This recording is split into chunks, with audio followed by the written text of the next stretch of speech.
So this is 11.2 Part 2, covering the 11.2 Guided Reading Worksheet.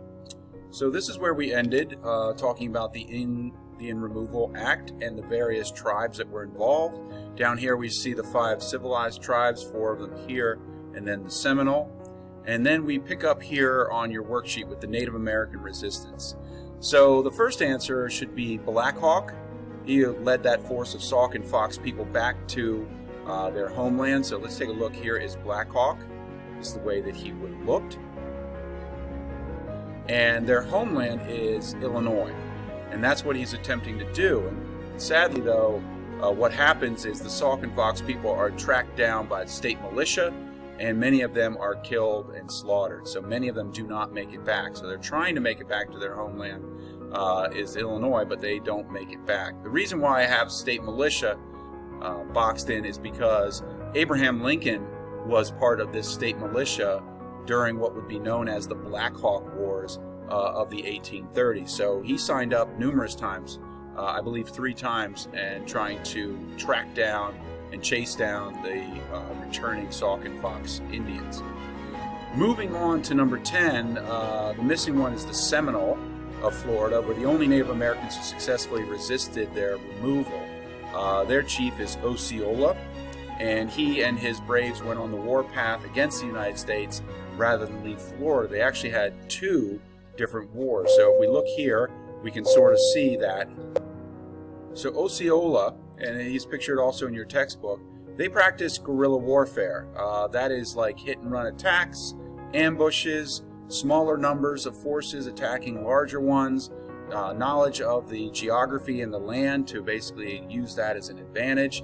And so the 2 different wars, one of them were fought after the War of 1812 for a few years on and off, trying to round up Indians and also trying to go after any runaway slaves that had basically made it into the Florida territory. And then the second one was when the Seminole Indians showed that they were not going to peacefully remove themselves from the area of Florida.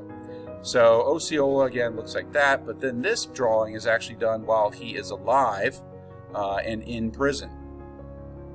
So Chief Osceola and his people went against the United States, and basically had 1,500 soldiers die in 2 different wars, and many of them actually die of things like malaria.